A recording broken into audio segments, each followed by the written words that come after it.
Hi, welcome to Fresno State Paws and Pans. The student cooking series is being presented by Off-Campus Student Living, Associated Students Incorporated, the Cross-Cultural and Gender Center, and me, Have Fork, Will Travel. Today we're going to be making an easy rice paper samosa.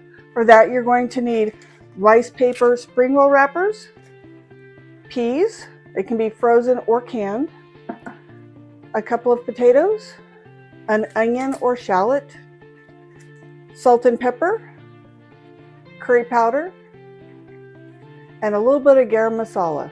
And I'll include the recipe for the garam masala in the comments or on the website. All right, now that we have our ingredients, let's put on our aprons and start cooking.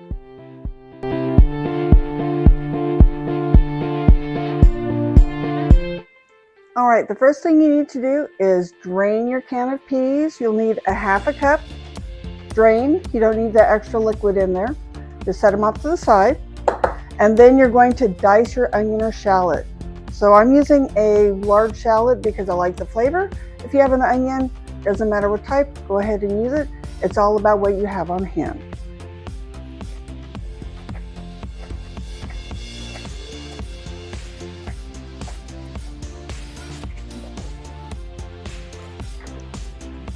We have our diced shallot. We're going to put those in a small bowl, peel the potatoes and cube them and get them into boil. Give me just a moment. All right, we have our peeled potatoes. You don't want to cube them too small, otherwise they're going to turn mushy. We're only going to cook them for about 15 minutes. Let's dice these and get them in the pan.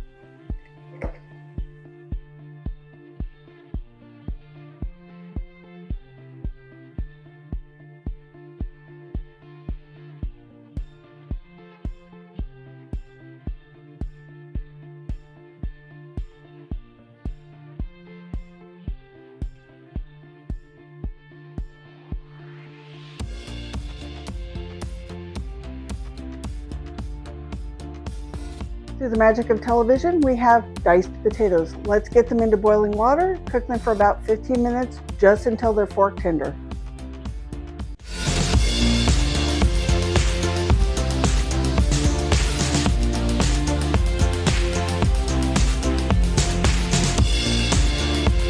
The potatoes are done cooking. We're waiting for them to cool a little bit so we can mash them and fold them in with the peas.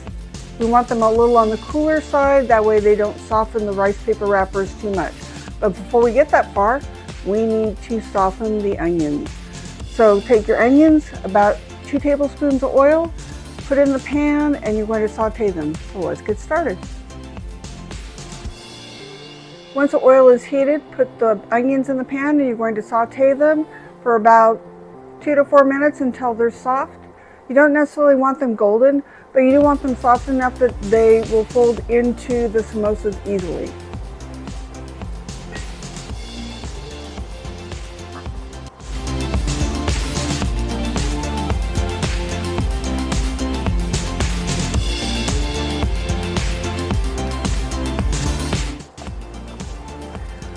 I'm adding in some red peppers just to get a little bit more color and flavor. We're going to add in the spices now. So first I'm going to add in the curry, garam masala, and salt and pepper. We're going to cook that for just a few minutes, just enough to toast the spices through. We're going to turn it off, take everything from the pan, and get started on the mashed potatoes and peas.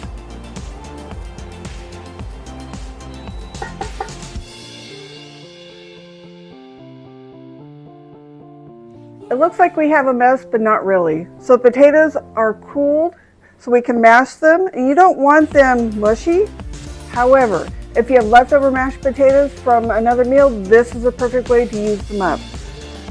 So mash to your preferred level of consistency. I'm gonna leave a few little chunks of mine just because I like it that way. All right. Set that off to the side.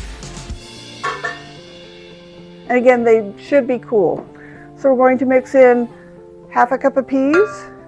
And you can add those to the pan if you want. I chose not to. The outcome is going to be the same. It's up to you.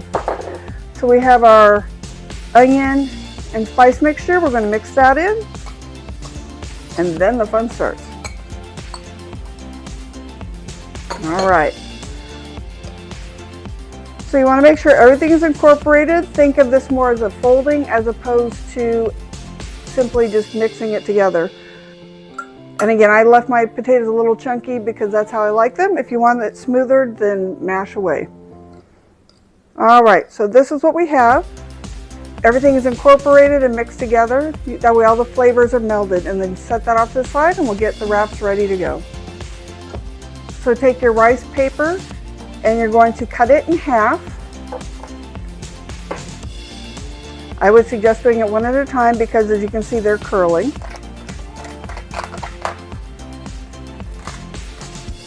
Take your time so they don't shatter like mine just did, but we can salvage that. Just save all the little pieces and put them off to the side.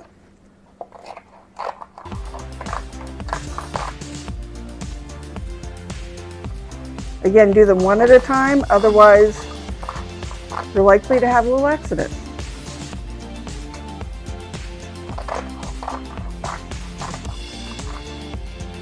They don't have to be perfect, but close enough. Right, so now we're going to start getting them ready to put together.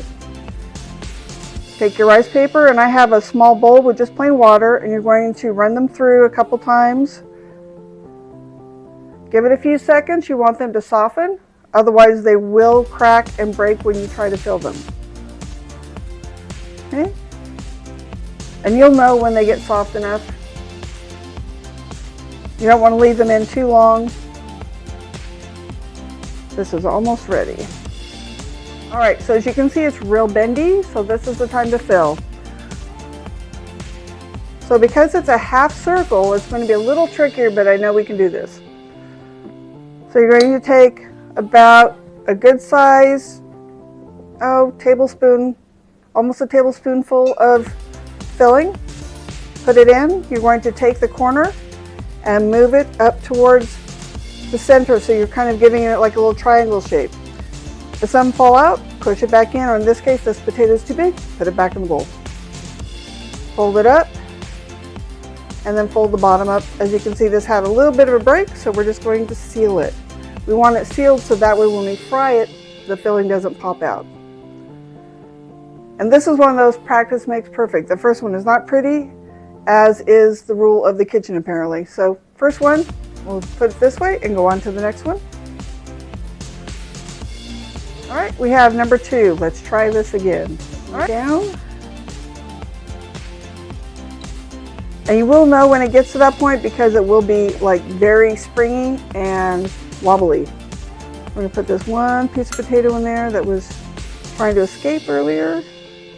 And I have a tendency of overfilling my dumplings, so bear with me if that happens. That's just how I do it. All right, so because it's wet, it's going to stick to itself. And then you take it and you fold the corner back over. Again, make sure it's sealed and then fold the top down. And now we have number 2. Ta-da! Fairly easy. You want them to just sit. And then do that with the next one. And again, if you leave it in the water too long like this one, it's going to be very pliable and a little difficult to work with, so I recommend doing them one at a time. All right, we'll do this one and then we'll go on to the rest and then we'll show you how we cook them up.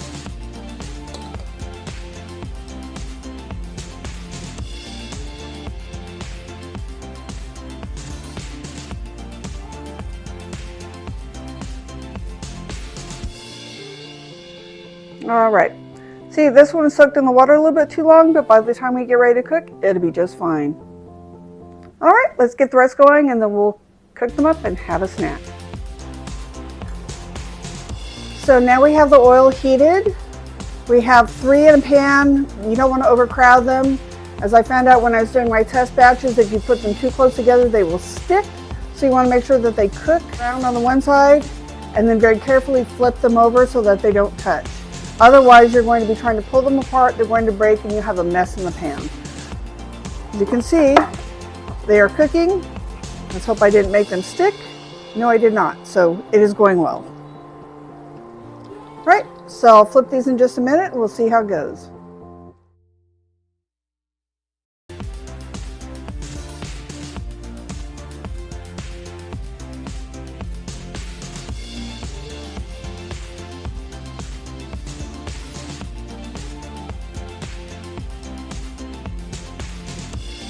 All the samosas have cooked. We wound up with quite a few, as you can see.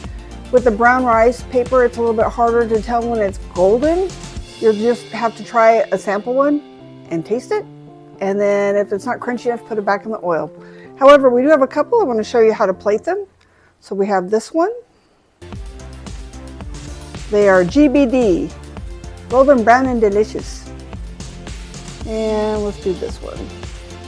And they're very hot. They just came out of the pan. So for one of these, I'm going to cut it open so you can see what it looks like. And it's very hot, so real cooking. All right. Next time I'll wait and let it cool down a little bit, but I'm hungry. So as you can see, there's peas and the carrots along with the spices, and it's crunchy and really, really good. If you want to let these cool down a little bit more so that they're more taste bud friendly and finger friendly as well, do so. Either way, they're going to be really delicious. If you have some curry, even some sour cream, you can use those as a dipping sauce for these. Remember to try the recipe, post a comment, let me know what you think about it. Thanks for cooking along with me today, and remember, life is too short for bad food.